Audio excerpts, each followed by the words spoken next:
बिस्मिल्लाहिर्रहमानिर्रहीम। नाज़रीन अस्सलाम वालेकुम। मैं हूं आपका मेज़बान अहमद सुल्तान और आप देख रहे हैं हमारा प्रोग्राम अवामी मसाइल।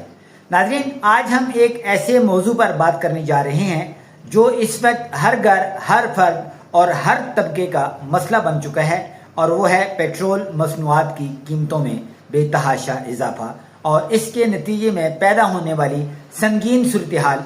नाज़रीन, ज़रा सोचिए, पहले पेट्रोल की कीमत में 55 रुपये इजाफा किया गया। ये दरअसल एक आजमाइश थी, एक टेस्ट था कि अवाम का रद्द-ए-अमल क्या आता है, लोग क्या कहते हैं, कितनी आवाज़ उठती है। लेकिन जब अवाम की तरफ से कोई मौसर रद्द-ए-अमल सामने ना आया, कोई मजबूत आवाज़ ना उठी, तो फ़ौरन एक और बड़ा वार किया गया और इस बार पेट्रोल की कीमत में 137 रुपये का इजाफा कर दिया गया। नाज़रीन, ये सिर्फ इजाफा नहीं बल्कि ये एक ऐसा बोझ है जिसने अवाम और आम आदमी की कमर तोड़ कर रख दी। अब ज़रा एदाद शुमार पर नज़र डालें तो सूरत हाल और भी तशवीशनाक हो जाती है। पाकिस्तान में रोज़ाना तकरीबन 2 करोड़ 20 लाख लीटर पेट्रोल इस्तेमाल होता है और इस हालिया इजाफे के बाद हुकूमत सिर्फ पेट्रोल की मद में रोज़ाना तकरीबन 3 अरब 1 करोड़ रुपए इजाफी आवाम से वसूल कर रही है। नाज़रीन, ये सिर्फ पेट्रोल की बात हो रही है, अभी हमने डीजल की तरफ जाना है।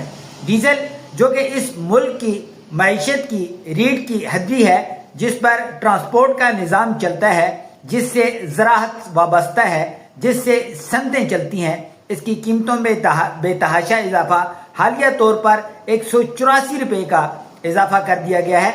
रोज़ाना डीजल का इस्तेमाल तकरीबन 18 से 20 लाख लीटर होता है और इस इजाफे के बाद हुकूमत रोज़ाना 5 अरब 12 करोड़ रुपए ज़ायद रकम आवाम से वसूल कर रही है।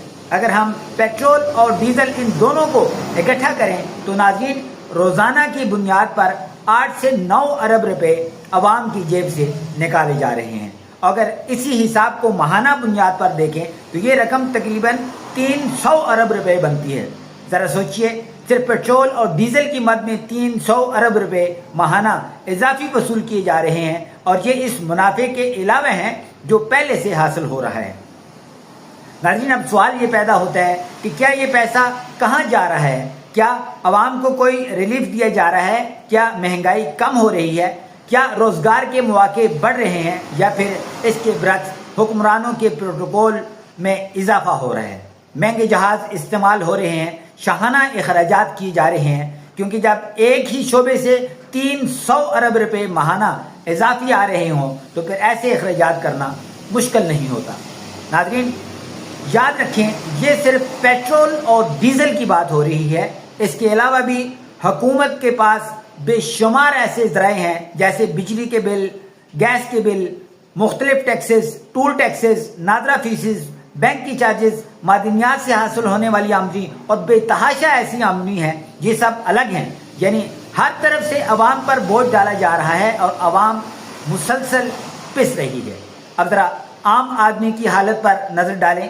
एक गरीब शख्स जो दिन रात मेहनत करता है, अपने बच्चों का पेट पालने की कोशिश करता है, आज इसका चूल्हा बंद हो चुका है। ट्रांसपोर्ट महंगी हो गई है, कारोबार ठप हो चुके हैं, रोज़गार के मौके कम हो चुके हैं और ज़िंदगी इस हद तक मुश्किल हो चुकी है कि सिर्फ ज़िंदा रहना ही एक चैलेंज बन चुका है। नाज़रीन, एक तलख हकीकत ये भी है कि अवाम की खामोशी ही इस जवाल का सबसे बड़ा सबब है। जब 55 रुपये इजाफा हुआ था, अगर इस वक्त भरपूर आवाज़ उठाई जाती, अगर रद्द-ए-अमल दिया जाता तो शायद आज 137 रुपये का इजाफा न होता। लेकिन जब खामोशी इख्तियार की गई तो इसका नतीजा आज सबके सामने है। चंद रोज़ से सोशल मीडिया पर एक वीडियो देख रहा हूँ जिसमें साबिक़ वज़ीर-ए-आज़म इमरान खान ने अपने दौर में पेट्रोल की कीमत में सिर्फ 10 रुपये इजाफे की समरी को मुस्तरद कर दिया था और अवाम को 10 रुपये महंगा करने की बजाय 10 रुपये रेट सस्ता कर दिया था और अवाम को रिलीफ दिया था।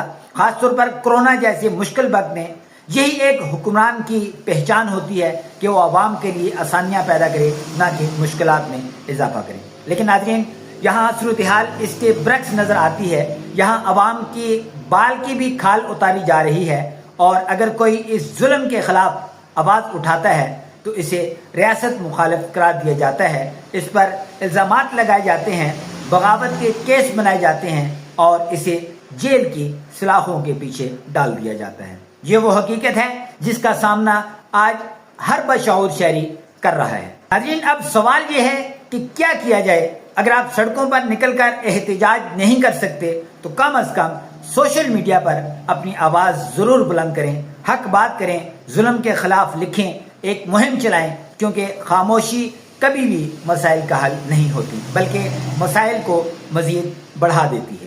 یاد رکھیے ناظرین، آج اگر آپ خاموش رہیں تو کل حالات مزید خراب ہوں گے۔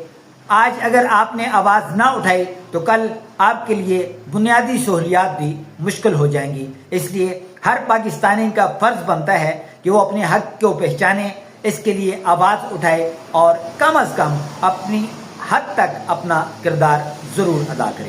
اللہ ہمارے پاکستان کو اپنی حفظ و امان میں رکھے اور ہم سب کو حق سمجھنے اور اس کے لیے کھڑے ہونے کی توفیق عطا فرمائے۔ ناظرین، آج کے پروگرام سے اتنا ہی۔ اگلے پروگرام تک کے لیے اپنے ہوسٹ احمد سلطان کو دیجیے اجازت۔ اللہ حافظ۔